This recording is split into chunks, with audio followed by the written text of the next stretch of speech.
Sudah resmi, KMS Kadeinse lepas Marcelino Ferdinand. Kemanakah Marcelino akan berlabuh?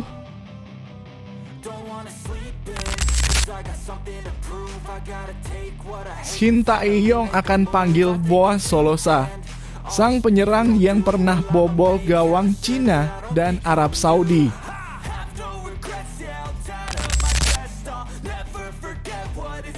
Kabar gembira buat Shin Tae-yong, keluarga Jairo Riedewald tertarik perkuat timnas Indonesia.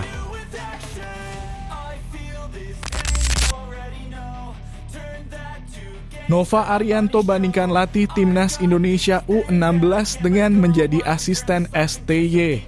Tak sama, mereka bukan Jay Itzes atau Rizky Ridho. Maka kita mulai dari nol.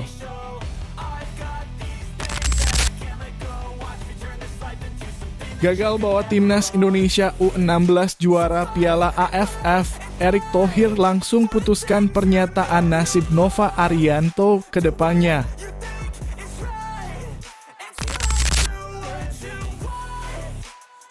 Elkan Bagot masuk skuad Ipswich Town untuk Premier League.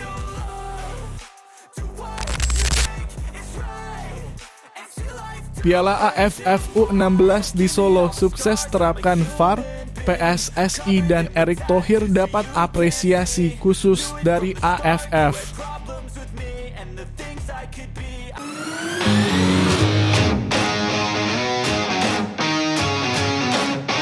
Sebelum kita lanjut ke berita terlengkapnya, alangkah mulianya bagi kalian untuk tekan tombol like dan yang belum subscribe tolong subscribe channel ini.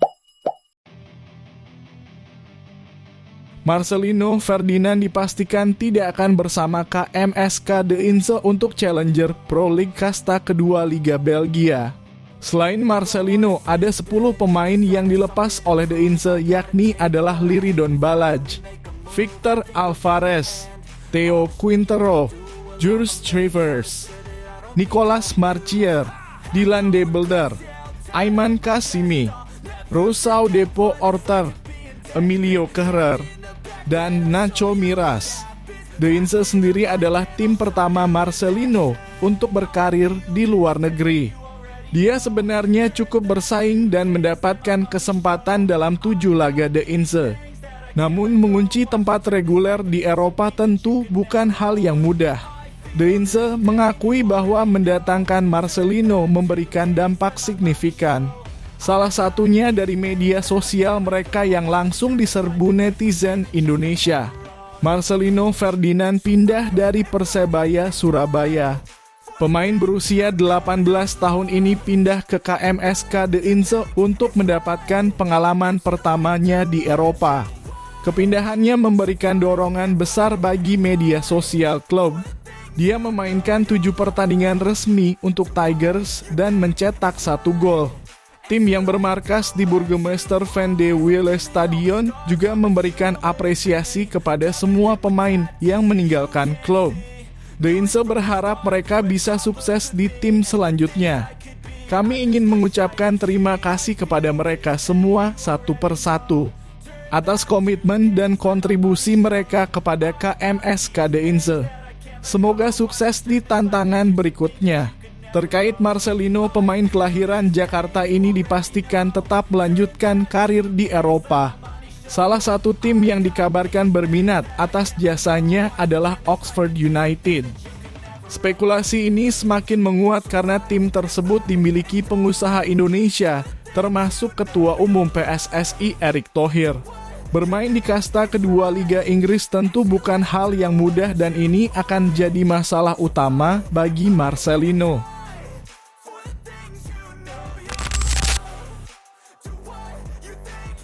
Shin Tae-yong berani memanggil Boaz Solosa, penyerang yang pernah membobol gawang Cina dan Arab Saudi. Timnas Indonesia akan mengarungi laga-laga grup C babak ketiga kualifikasi Piala Dunia 2026 zona Asia Dunia pada September 2024 hingga Juni 2025. Lawan-lawan berat menanti timnas Indonesia, yakni Jepang, Australia, Arab Saudi, Bahrain, dan Cina. Bahkan 3 negara yang disebut pertama merupakan langganan tampil di Piala Dunia. Demi memberi persaingan kepada lawan-lawan di atas, timnas Indonesia membutuhkan tenaga pemain tambahan. Oleh Romani FC Utrecht dan Kevin Dix FC Copenhagen kabarnya terus dibujuk PSSI agar mau memperkuat skuad Garuda. Kehadiran kedua pemain di atas sangat dibutuhkan timnas Indonesia. Kevin Dix dijamin memperkuat lini pertahanan timnas Indonesia, khususnya di sektor sebelah kanan pertahanan.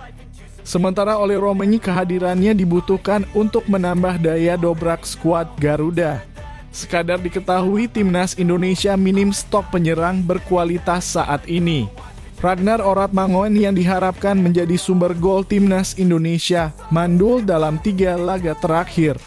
Begitu juga dengan Rafael Struijk yang belum kunjung membuka keran golnya bagi timnas Indonesia.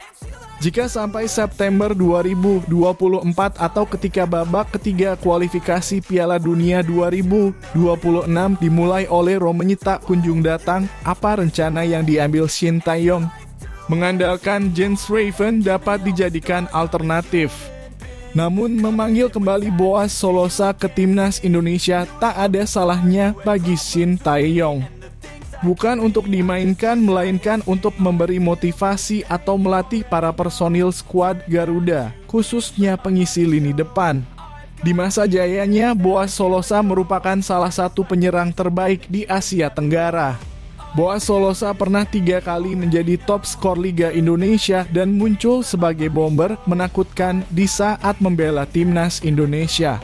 Ketika memperkuat timnas Indonesia, sejumlah negara top Asia pernah dibobol Boaz Solosa. Sebut saja Oman dan 2 lawan timnas Indonesia di grup C kualifikasi Piala Dunia 2026 zona Asia, Cina, dan Arab Saudi. Satu lagi, Boaz Solosa pernah membobol tim yang saat itu baru saja finish peringkat 4 di Piala Dunia 2010, Uruguay. Soal kualitas, jangan pernah ragukan Boaz Solosa yang kini merumput bersama Persewar Waropen di Liga 2. Jadi bagaimana Shin Tae-yong siap menjadikan Boaz Solosa sebagai mentor di lini depan timnas Indonesia?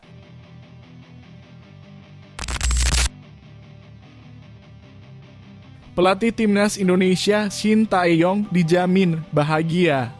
Sebab ada anggota keluarga dari Jairo Riedewald, Kenzo Riedewald, tertarik memperkuat timnas Indonesia. Kenzo Riedewald merupakan keluarga jauh dari Jairo Riedewald yang baru saja meninggalkan klub Premier League Crystal Palace. Ya, saya keluarga Jairo Riedewald. Keluarga jauh, tapi ya dia keluarga saya. Kakek saya pernah menjelaskannya kepada saya. Namun, setelah kakek saya meninggal, tak ada lagi yang bisa menjelaskan lebih jauh bagaimana situasinya. Kenzo Riedewald merupakan pesepak bola kelahiran 24 Februari 2007. Memiliki darah Suriname, Indonesia, dan Belanda, Kenzo Riedewald daftar beroperasi sebagai winger kiri dan kanan. Saat ini, Kenzo Riedewald berstatus sebagai pemain AZ Alkmaar U17.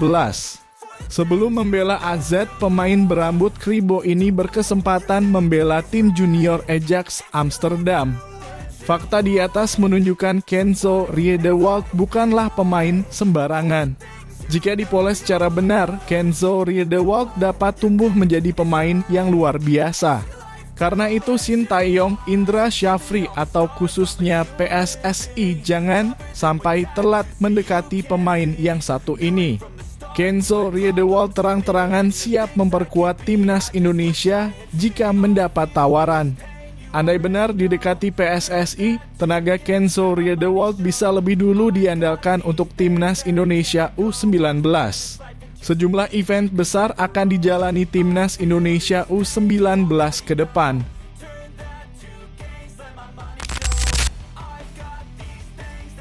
Pelatih timnas Indonesia Nova Arianto mengungkapkan perbedaan tugasnya menangani para pemain muda saat bertugas membantu Shin Tae-yong mengasuh timnas Indonesia senior. Nova Arianto baru saja mengantarkan timnas Indonesia U16 meraih peringkat ketiga Piala AFF U16 2024 seusai menggebuk Vietnam di Stadion Manahan, Solo. Nova Arianto menjelaskan ada aspek krusial yang membedakan pekerjaannya sebagai pelatih kepala timnas Indonesia U16 dengan statusnya sebagai asisten yang membantu Shin Tae-yong di timnas Indonesia. Ya, pastinya beda ya. Karena saat bertugas di timnas senior, kami tidak bisa menyamakan standar pemain dengan timnas U16, kata Nova Arianto. Sebagai asisten pelatih timnas Indonesia, Nova Arianto sudah terbiasa melihat pemain-pemain yang lebih matang. Contohnya di sektor pertahanan, dia menyebut nama Rizky Ridho hingga Jay Itzes yang jadi andalan utama. Menurut pelatih berusia 44 tahun itu, anak asuhnya di timnas U16 tak bisa disamakan dengan dua seniornya tersebut. Sebab secara usia, pengalaman, hingga kematangan perbedaannya sangat kentara. Misalnya saat saya sudah terbiasa melihat Rizky Ridho dan Jay Itzes, saya tidak bisa menyamakannya para pemain timnas Indonesia U16 agar bisa menjadi seperti Ridho atau Jay. Nova menjelaskan tugas juru taktik timnas Indonesia U16 ialah menyiapkan para pemain muda untuk bisa mengembangkan potensinya. Masih ada banyak hal yang mesti dipahami pemain untuk bisa mencapai level senior. Sebab tugas kami sebagai pelatih timnas Indonesia U16 adalah membentuk pemain. Hal-hal semacam itulah yang harus kami perbaiki dari pemain. Sehingga kedepannya para pemain timnas Indonesia U16 ini bisa menjadi pemain tim nasional senior di masa mendatang. Sejak babak pertama, skuad Garuda Muda sudah unggul 2 gol terlebih dahulu, tepatnya menjelang waktu turun minum tiba. Gol dicetak Muhammad Sahabigholi dan Dava Zaidan. Ketika memasuki babak kedua, timnas Indonesia U16 kembali menambah keunggulannya atas The Golden Start melalui Daniel Alfredo serta Muhammad Sahabigholi.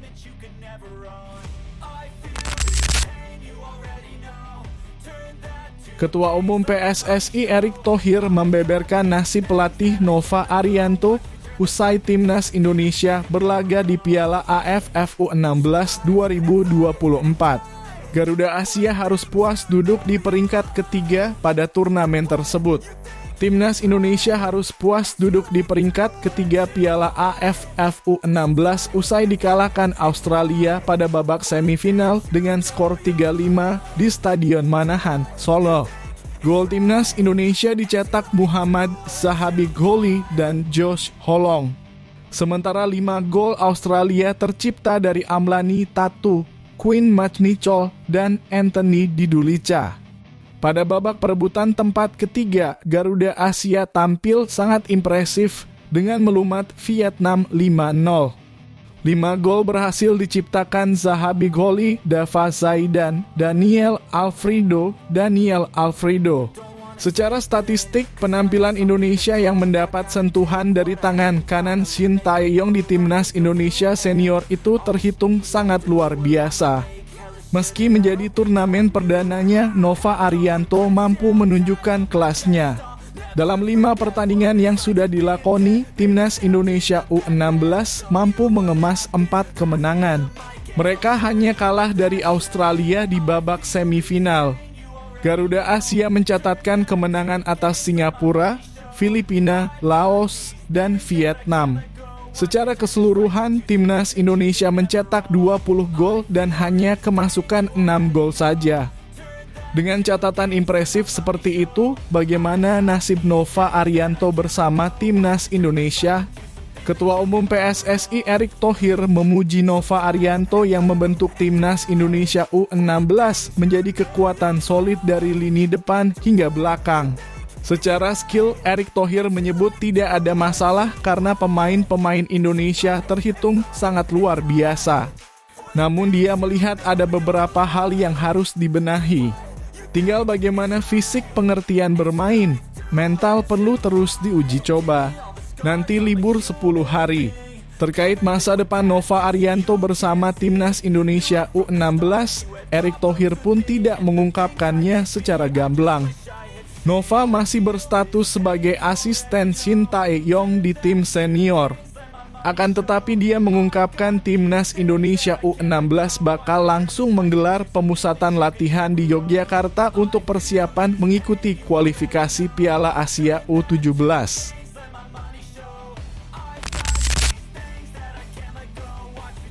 Pemain timnas Indonesia, Elkan Bagot, masuk ke dalam skuad Ipswich Town di Premier League. Informasi tersebut datang dari laman resmi Premier League pada Selasa 2 Juli 2024. Pemain timnas Indonesia berusia 21 tahun itu menjadi salah satu dari 10 bek yang didaftarkan Ipswich Town untuk Premier League. Elkan Bagot jadi satu-satunya nama pemain yang berasal dari Asia Tenggara di skuad Ipswich Town saat ini. Ipswich Town ada 3 pemain yang berasal dari benua Asia. Elkan Bagot sebelumnya sudah memecahkan sejumlah rekor di kompetisi profesional Liga Inggris. Elkan Bagot jadi pemain pertama Indonesia yang tampil di Liga Profesional Inggris. Kesempatan tersebut terjadi ketika dipinjamkan Ipswich Town ke Gillingham pada 2022 lalu. Meski begitu, sudah ada nama pemain Indonesia yang masuk skuad Premier League. Nama pemain yang dimaksud adalah Justin Hubner. Justin Hubner terdaftar dalam skuad Wolverhampton Wanderers pada musim lalu. Pemain 20 tahun tersebut tengah menjalani masa pinjaman di klub Cerezo Osaka. Elkan Bagot merupakan pemain asli binaan Ipswich Town. Pemain bertinggi 194 cm tersebut sudah tergabung di klub Ipswich Town sejak usia 14 tahun. Pemain 21 tahun tersebut berproses sejak level junior dan akhirnya menembus tim senior. Namun Elkan Bagot masih melalui tantangan berat di tim senior. Elkan Bagot masih sering dipinjamkan ke klub lainnya untuk menambah jam terbang. Pemain 21 tahun tersebut dipinjamkan ke klub Bristol Rovers yang berlaga di kasta ketiga Liga Inggris. Kontrak Bagot di Ipswich Town berlaku hingga tahun 2025. Elkan Bagot masih terikat kontrak dengan klub tersebut sampai musim depan. Meski begitu, Elkan Bagot diharapkan bisa memperkuat kembali timnas Indonesia. Pasalnya, nama bek 21 tahun tersebut tidak masuk skuad pada FIFA Matchday Juni 2024. Laga terdekat timnas Indonesia bakal terjadi pada September 2024.